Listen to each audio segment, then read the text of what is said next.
नमस्कार, मैं धर्मेंद्र कुमार। प्रगति क्लासेस के YouTube चैनल में सभी का बहुत बहुत स्वागत।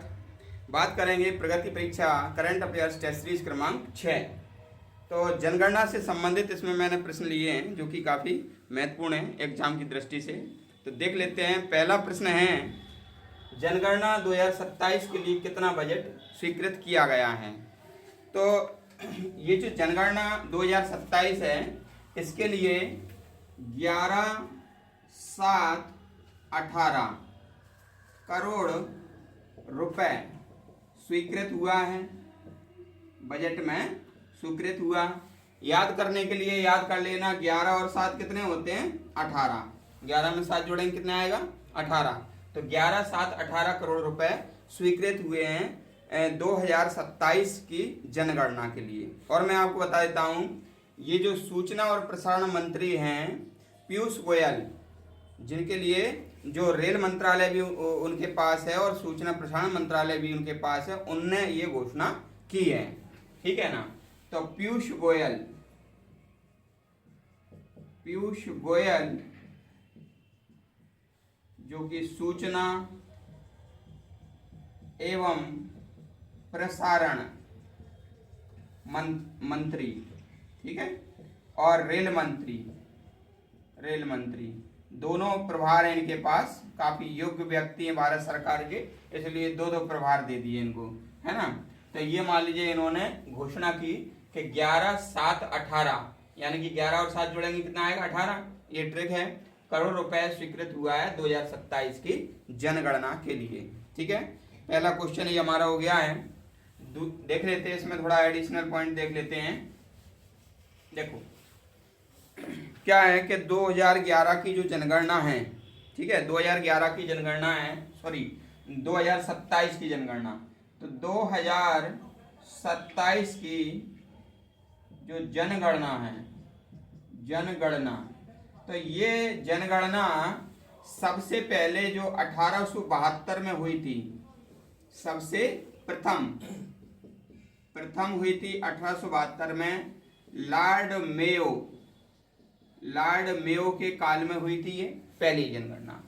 फिर मान लीजिए 1881 में हुई लॉर्ड रिपन के काल में ये 10कीय जनगणना थी। 10कीय नियमित जनगणना, है ना। प्रथम 10कीय नियमित जनगणना थी, ये बात याद रख लेना। ठीक है ना।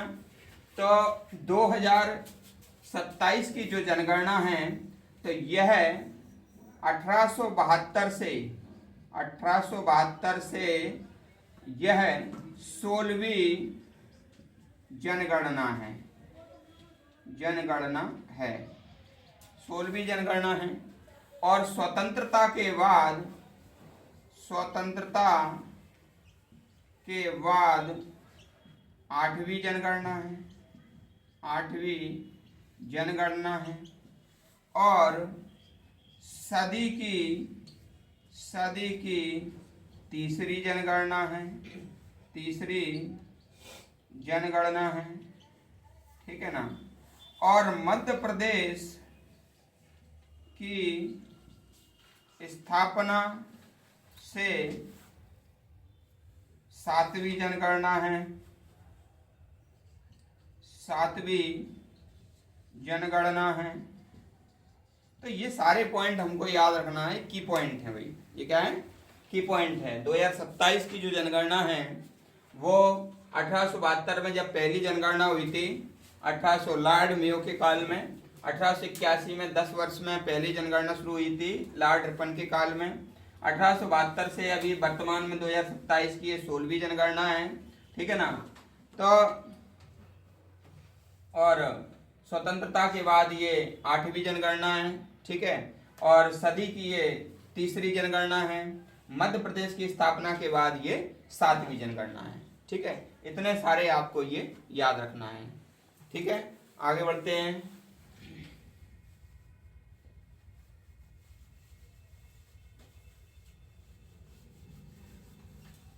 देखो 2027 की जो जनगणना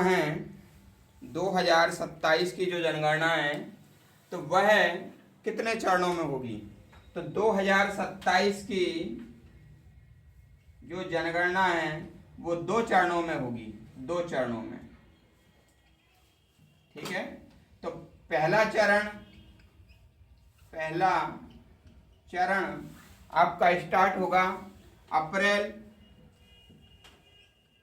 से सितंबर 2026। ठीक, और ये दूसरा जो चरण होगा वो फरवरी 2027 तक पूरा हो जाएगा, तक पूरा होगा। तो ये 2 चरणों में जनगणना होगी। नेक्स्ट क्वेश्चन देख लेते हैं।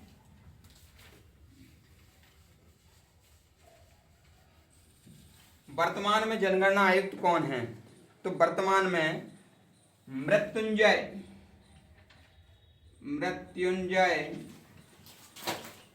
कुमार नारायण अभी वर्तमान में है। ठीक है ना, वर्तमान में जनगणना आयुक्त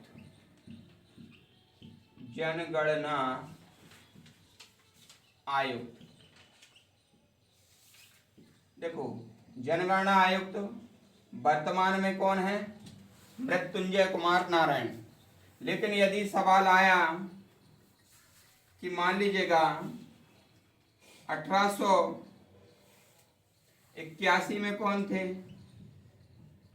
तो WC प्लाउडी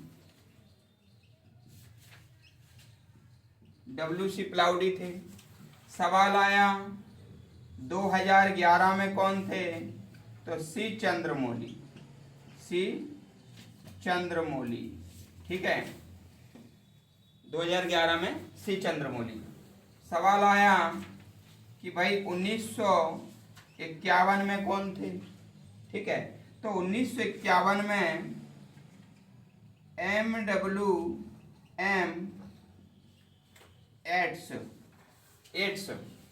MWM एट्स थे, लेकिन इनका हो गया था निधन। इनका क्या हो गया था? निधन हो गया था। फिर RA गोपाल स्वामी बने थे,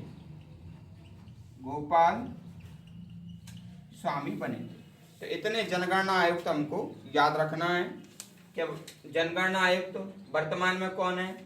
मृत्युंजय कुमार नारायण। 1881 में कौन थे? WC प्लाउडी। 2011 में C चंद्रमौली। और 1951 में कौन थे? स्वतंत्रता के बाद ये पहली जनगणना थी, याद रख लेना। स्वतंत्रता के बाद पहली जनगणना 1951 की जनगणना। क्वेश्चन आएगा स्वतंत्रता के बाद जब पहली जनगणना हुई थी तो उसके ये जो जनगणना आयुक्त कौन थे? ठीक है, तो वो कौन थे? RA गोपाल स्वामी। ठीक है, इतना हमें याद रखना है। अगला क्वेश्चन देख लेते हैं।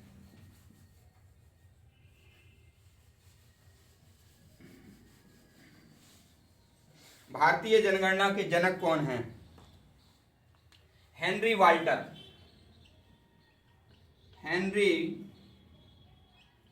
वाल्टर को भारतीय जनगणना के जनक कहा जाता है।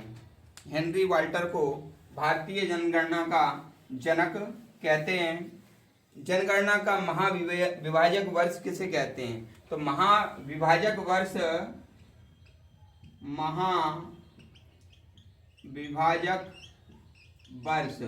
ये कहते हैं 1921 को, और लघु विभाजक वर्ष कहते हैं 1951 को।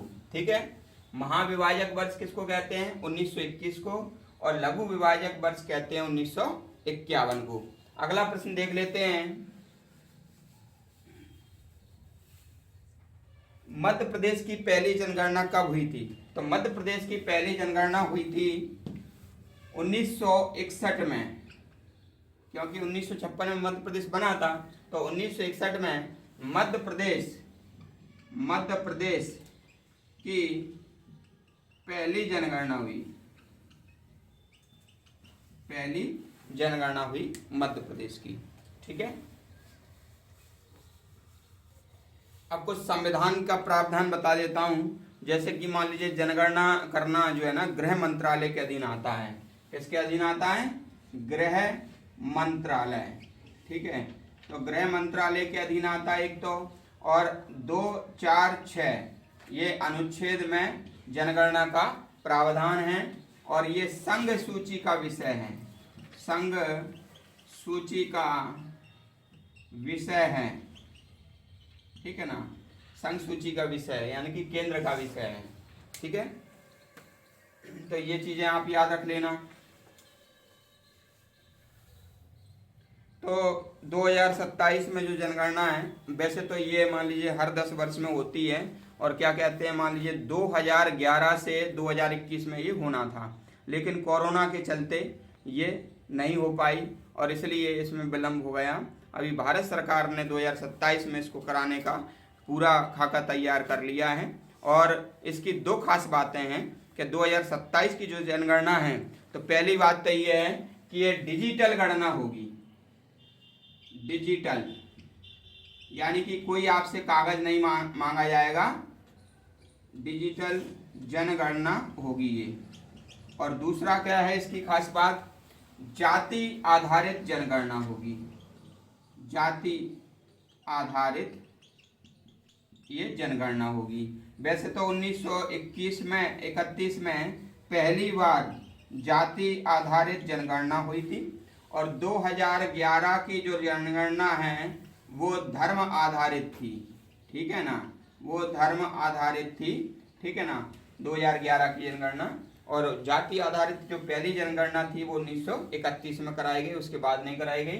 तो ये 2027 की जनगणना का ये जो विचार है, ठीक है ना, इसमें एक तो डिजिटल जनगणना यानी कि आपको कोई कागज नहीं देना है और सब कुछ डिजिटल पर आपका हो जाएगा, और ये जाति आधारित जनगणना है। ठीक है, तो आज का ये वीडियो आपको कैसा लगा कमेंट्स करके बताना। वीडियो को अधिक से अधिक शेयर करना, जो व्यक्ति नए हैं वो चैनल को सब्सक्राइब करना, और वीडियो देखने के लिए सभी का बहुत बहुत धन्यवाद।